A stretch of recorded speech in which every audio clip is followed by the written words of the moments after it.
KKR দলের জন্য খুবই খারাপ খবর বন্ধুরা। বরুণ চক্রবর্তীর এই ছবিটা তোমরা দেখো, যখন দিল্লি থেকে রায়পুরের উদ্দেশ্যে রওনা দিচ্ছিল কলকাতা নাইট রাইডার্সের দল, সেই সময় ভাই বরুণ চক্রবর্তী লাঠির সাহায্যে হাঁটছে ভাই। তো কত বড় একটা খারাপ খবর তোমরা নিজেই বুঝতে পারছো। প্রোটেকশন নিয়ে হাঁটছে বরুণ চক্রবর্তী। তো তোমরা নিজেই ভাবতে পারো 13 তারিখে কলকাতা নাইট রাইডার্সের ইম্পর্টেন্ট ম্যাচ আছে আরসিবি দলের সাথে, এবং বরুণ চক্রবর্তী কত সুন্দর ফর্মে আছে, কত সুন্দরভাবে উইকেট নিচ্ছে তোমরা নিজেই দেখতে পাচ্ছিলে। বরুণ চক্রবর্তী সুনীল নারায়ণের জড়ি অসাধারণ চলছিল 4টা ম্যাচ থেকে, এবং কলকাতা ম্যাচও জিতছিল। এবং সেই বরুণ চক্রবর্তীর অবস্থা এখন এরকম হয়ে আছে কি লাঠির সাহায্যে তাকে হাঁটতে হচ্ছে বন্ধুরা। তো কতটা খারাপ খবর তোমরা নিজে ভাবতে পারো বন্ধুরা। যদি খোদা না খাস্তা বরুণ চক্রবর্তী না খেলতে পারে ভাই 13 তারিখে আরসিবির বিপক্ষে, তাহলে কত বড় একটা ঝাটকা হতে পারে কেকেআর দলের জন্য তোমরা নিজেই ভাবতে পারো। বোলিং একদম কমজোরি হয়ে যাবে, স্পিন ডিপার্টমেন্ট একদম কমজোরি হয়ে যাবে যদি বরুণ চক্রবর্তী না খেলতে পারে। তো বরুণ চক্রবর্তীকে খেলা অবশ্যই জরুরি আমার মনে হয়, এবং বরুণ চক্রবর্তী যেহেতু দলের সাথে যাচ্ছে, তো ক্র্যাম যে হয়েছে বরুণ চক্রবর্তীর, আশা করছি 13 তারিখ আস্তে আস্তে বরুণ চক্রবর্তী হয়তো সুস্থ হয়ে যেতে পারে।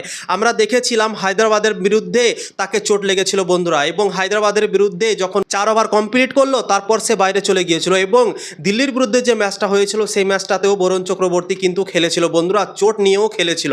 আশা করা যায় দিল্লির বিরুদ্ধে বরুণ চক্রবর্তী চোট নিয়ে খেলেছে, তো আরসিবির বিপক্ষেও চোট নিয়ে খেলতে পারে বন্ধুরা, আমরা বুঝতে পারছি। কলকাতা দলকে প্লে অফে কোয়ালিফাই করার জন্য 4টার মধ্যে 4টা ম্যাচ জিততে হবে, এবং যে কম্বিনেশনটা এখন তৈরি হয়ে আছে কেকেআর টিমের, একদম 11 জন পারফেক্ট হয়ে আছে।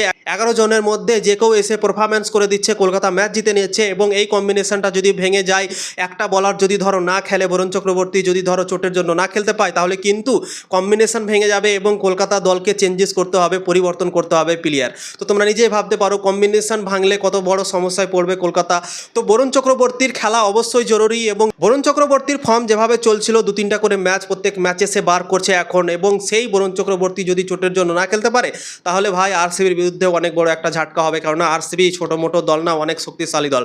2টো ম্যাচ তারা লাগাতার হেরেছিল, এবং 2টো ম্যাচ হারার পর আরসিবি আবার মুম্বাইয়ের বিরুদ্ধে ম্যাচ জিতে কামব্যাক করে গিয়েছে বন্ধুরা। তো আরসিবি যে খুব একটা ভালো ক্রিকেট খেলছে সেটাও না, আরসিবিও খুব একটা ভালো ক্রিকেট খেলতে পারেনি বন্ধুরা। মুম্বাইয়ের বিরুদ্ধে 168 রানের টার্গেট ছিল, সেটাতেও অনেক সংঘর্ষ করেছিল। ভাগ্যবশত কালকে আরসিবি দল ম্যাচ জিতেছে বন্ধুরা মুম্বাইয়ের কাছে। মুম্বাই কালকে ম্যাচ জেতার ছিল, তা সত্ত্বেও মুম্বাই ম্যাচ জিততে পারলো না। 1 ওভারে 15 রানের প্রয়োজন ছিল, তোমরা তো দেখেছিলে। সেই 15 রানটা ডিফেন্ড করতে পারলো না কিছু মিস্টেকের জন্য। লাস্ট বলে 2 রানের প্রয়োজন ছিল, যে বলারটা বল করছিল তার হাতে ডাইরেক্ট বল এসেছিল ভাই, ব্যাটসম্যান যে বলটা মেরেছিল ডাইরেক্ট হাতে বল গিয়েছিল, তা সত্ত্বেও ধরতে পারলো না।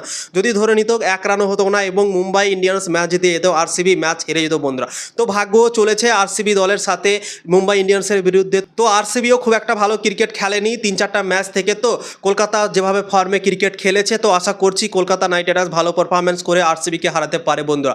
তো দেখা যাক, বরুণ চক্রবর্তী অনেক ইম্পর্টেন্ট প্লেয়ার কেকেআর দলের জন্য। তো বরুণ চক্রবর্তীকে আশা করছি কিছু যেন না হয়, এবং 13 তারিখ আস্তে আস্তে সে যেন ফিট হয়ে যায়।